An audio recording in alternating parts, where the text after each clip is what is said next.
Hi,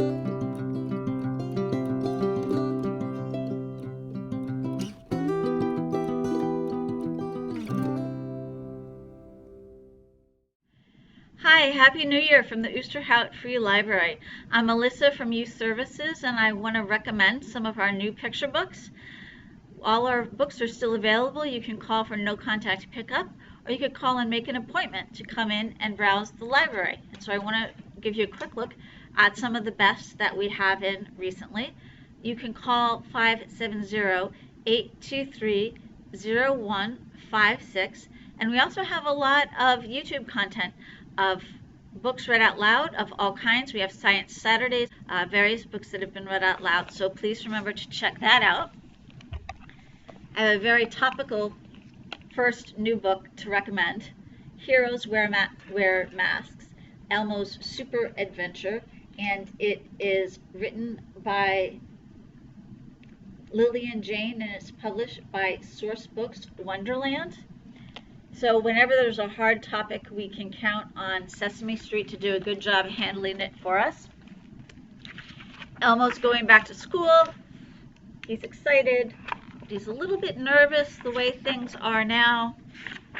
His mom explains to him that maybe he'll get his temperature taken at school. Things will be different. You're going to have to wave instead of hug. Elmo learns how to take a big belly breath to help him relax. And he learns how to do a good job wearing a mask at school. So that's a real good one. Here's a book that's going to be really popular because it's the latest in the popular Click, Clack, Moo series. This is Click, Clack, Good Night by Doreen Cronin, and it's published by Simon & Schuster. And these books are always very popular. Farmer Brown says it's time for bed. It is nighttime on the farm. Everyone is tired. It is time to relax, unwind, and unplug. Except, you might have guessed, for the duck. The duck is not ready for bed. So they start a nighttime routine. Farmer Brown practices downward dog with him, discusses the day's top news stories, debates the day's top news stories, and turns out the duck laid. The duck is in the dark, wide awake.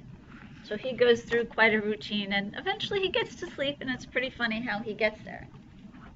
Here's one that just came today, and I'm really excited about. It's called Amy Wu and the Patchwork Dragon, and it's by Kat Zhang, published by Simon & Schuster. And it's a lovely take on ever-popular storybook characters of dragons.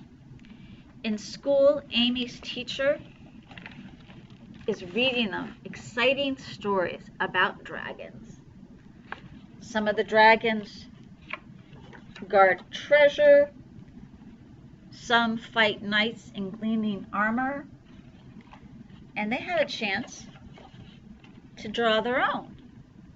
But Amy's is not like some of her classmates.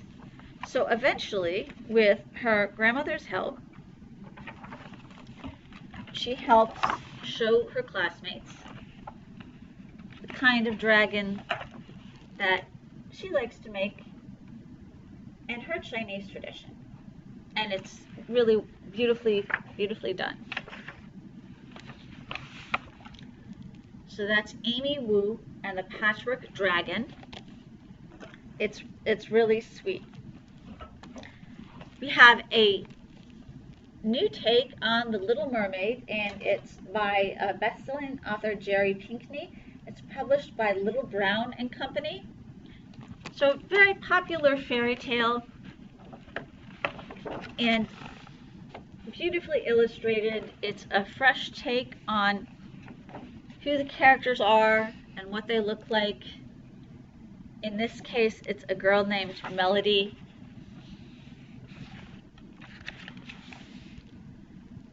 So a fresh take on a fairy tale and its message. This one is really fun. It's called The Invisible Alphabet, and it's by Joshua David Stein, and it's published by Penguin Random House. Might be hard to see on the screen. The word invisible is, of course, almost invisible. So we have A is for air. What do you think this one is? It's C for clear. E is for erased. So all of these things that are nearly invisible. This is and of course I is for invisible. There's an invisible boy there with his invisible dog. So that's a nice addition to our alphabet books. I think this book would be really popular with classrooms and parents who want a sweet and fun way to introduce ecological concepts.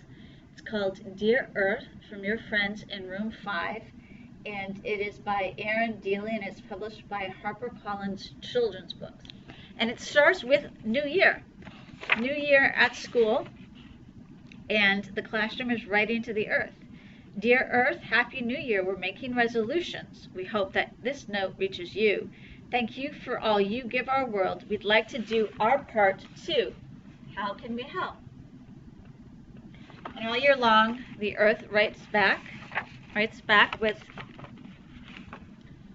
suggestions. Your letter arrived on the wind, a whisper of hope in the night. I'm thankful for helpers who care for the planet. Here's one way. Please turn off the lights. Using less electricity saves energy. Stargazers will thank you too. Your friend, the Earth.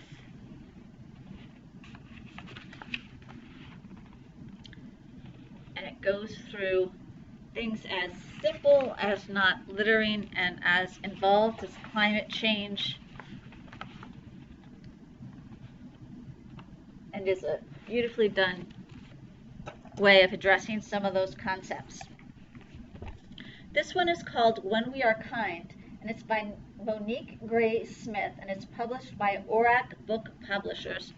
It's a very simple, one sentence a page story with a message.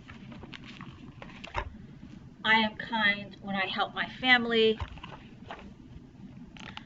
I am kind when I share with my friends. The thing I really like about it is the illustrations are gorgeous.